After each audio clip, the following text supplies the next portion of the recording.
And that's why he took this back. See, what's going on, Lee, is anytime someone says anything about the Democrats at this point, they're not even the Democrats, not the ones that you and I know, the same Democrats you and I know.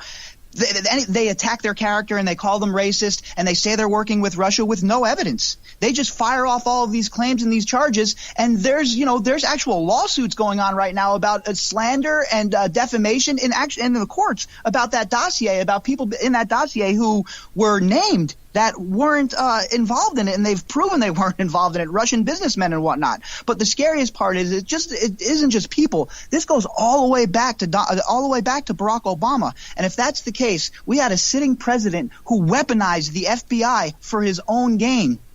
They never thought Trump was going to win, and then when it looked like he was, they knew that they had to protect themselves because of all the Uranium One nonsense. And if you follow WikiLeaks, like you said, you saw today, who was the guy that delivered the uranium?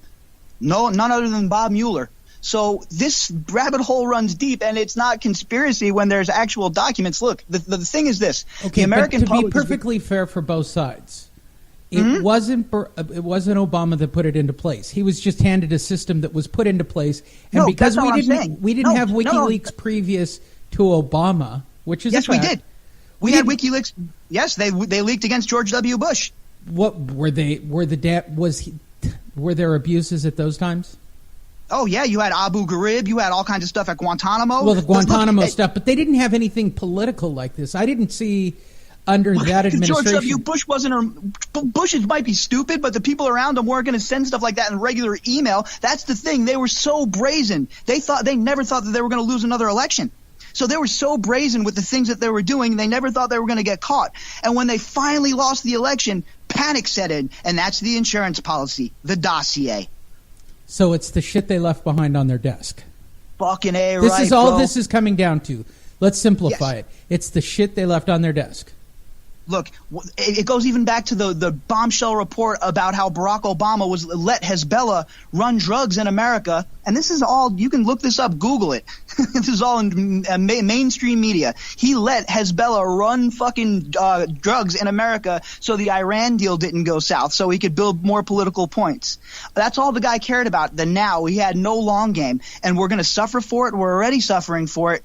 And the chickens are coming home to roost because it was Valerie Jarrett who demanded the unmasking in this FISA stuff. So she goes all the way back to Barack Obama. Now, if you start shaking trees, this is potentially bigger than Watergate. I don't care what the mainstream media says, and just watch them panic. The second they start blaming it on Russian bots, come on, let's be real.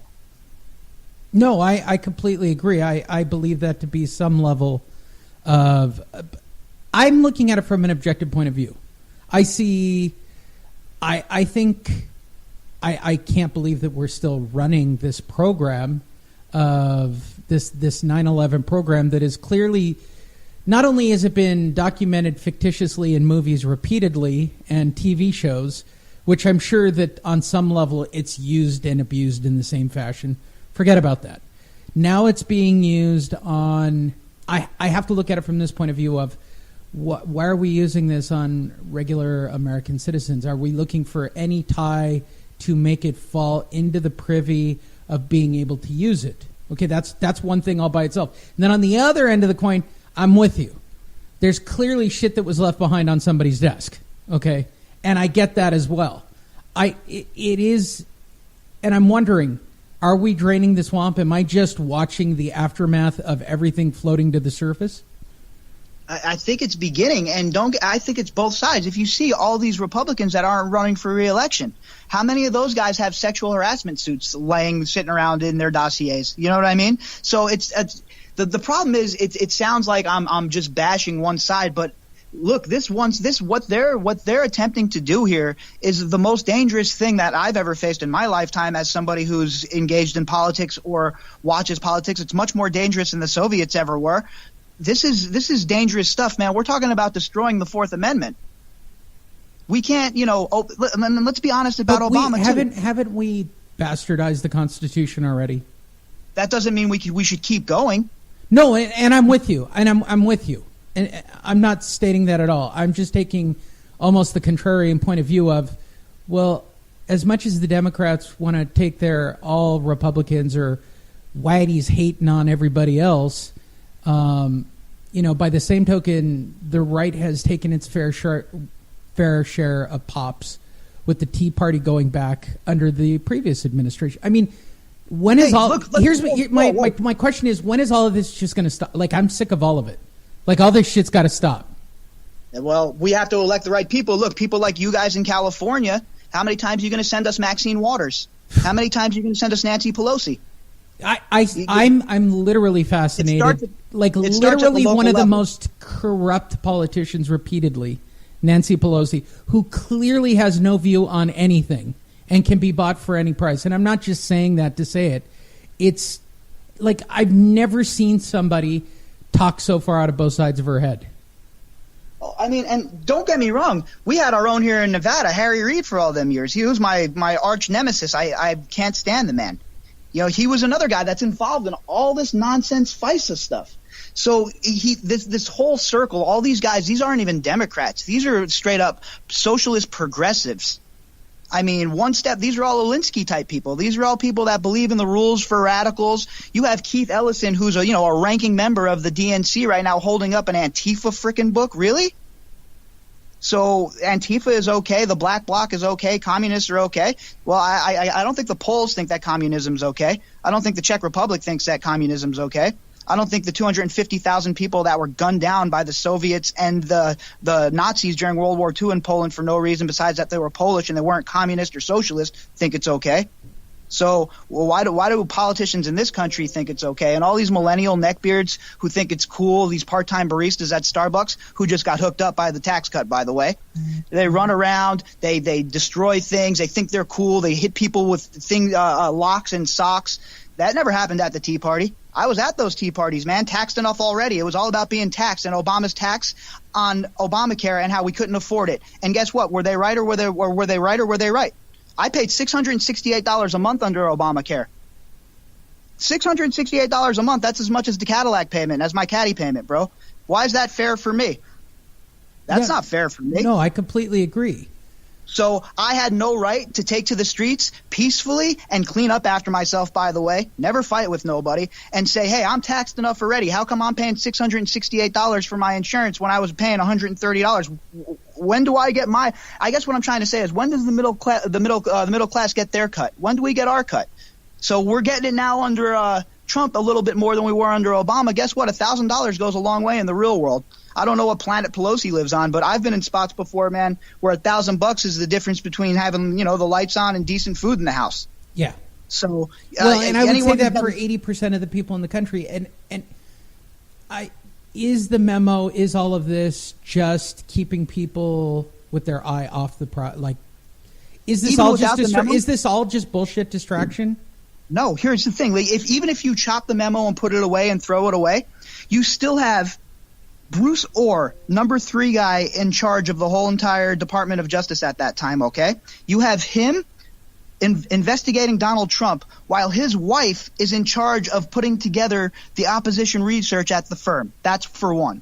2, Andy McCabe's wife accepted $700,000 or so from Terry McAuliffe on the behalf of the Clintons. Okay, Andrew McCabe's investigating Donald Trump and the Hillary Clinton case. Peter Strzok, same thing. He's involved with all those text messages that have been found, and there's 50,000 more. The ones that were supposedly lost, well, the Department of Justice just found those. So who knows what's on those? Even without the memo, Lee, with just that bit of circumstantial evidence, imagine if this was a real court case and you had a high-profile lawyer. Do you really think that any of that would stick on you? No, it would not. So how dare they attempt to make it stick on the public and propagandize, agro-pop it. They're using it as rage porn to fire up their base so they can get what? Well, what do they want? Another Scalise incident? They want another crazy whack job to go and shoot a Republican congressman because you're going to die from keeping more of your tax money? I don't understand what the absolute abandonment of the narrative fight from a lot of people on the right is just infuriating because they're scared to be categorized and called names or shunned. Or I don't have those fears. I'm from the street. My people all know me. I've earned my stripes on the street with my people. That's where I grew up. I'm not saying it to sound cool or whatever, but I grew up in the inner cities. I have a lot of different kinds of friends. And any one of them will tell you I've been the same way my whole entire life, very straightforward. I say what I feel. I tell people how it is, and I call a spade a spade. And it's not being racist. It's not heartless. None of that nonsense. Because guess what? I'm none of those things. I am none of those things.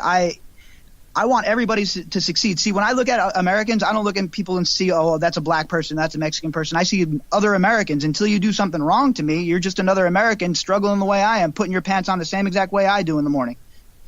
So the Democrats nowadays, what they've done is they've split people into groups. So they keep people against each other, divisive. This group against that group, white people against black classification. People. Yes.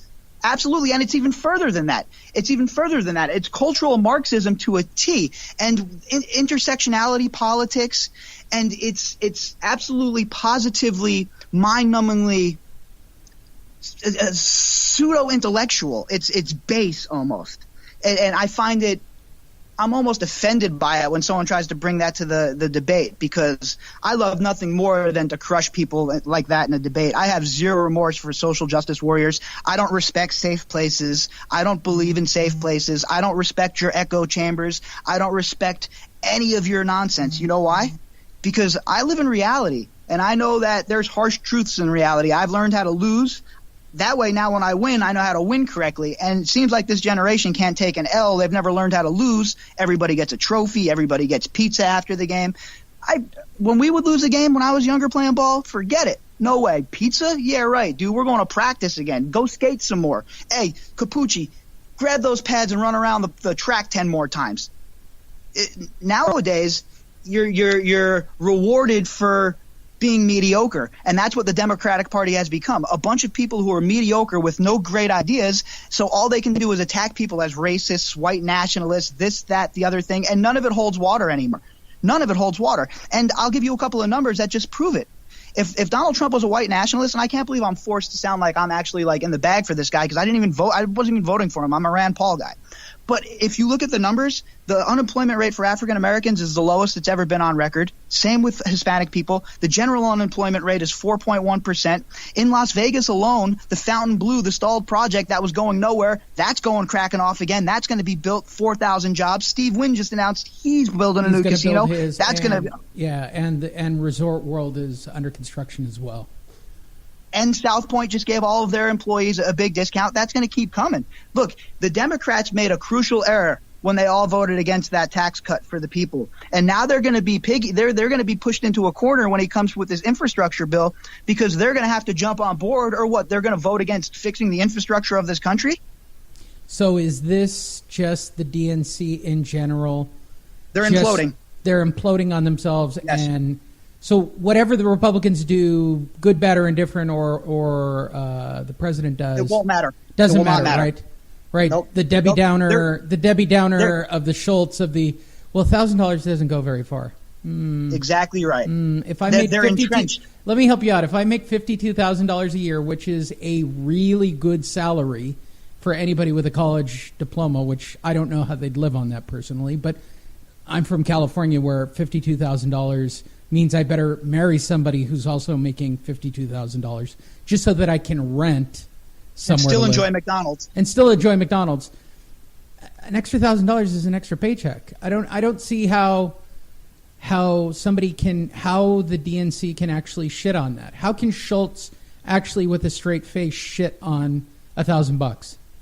And it's not even just $1,000. Think about it, Lee. It's the $1,000 bonus, plus you're going to see about $2,000 more a year in your paycheck on an average, depending on, where you're at, what your paycheck is. That's an average, and 90% of the people are going to see that in their paycheck. I know I'm seeing it. I'm definitely going to see that. Yeah. And they cut the tax rate from 35% to 21%. I'm getting ready to open a business. That's huge for my girlfriend and I to start off with a tax rate like that. Well, yes. I work in an all-cash business, and it would seem to me on the surface, and I say this because I've felt this way before, on the surface, it feels like things are very pro-business at the moment instead of pro the people. A lot of confidence. It seems less pro-handout.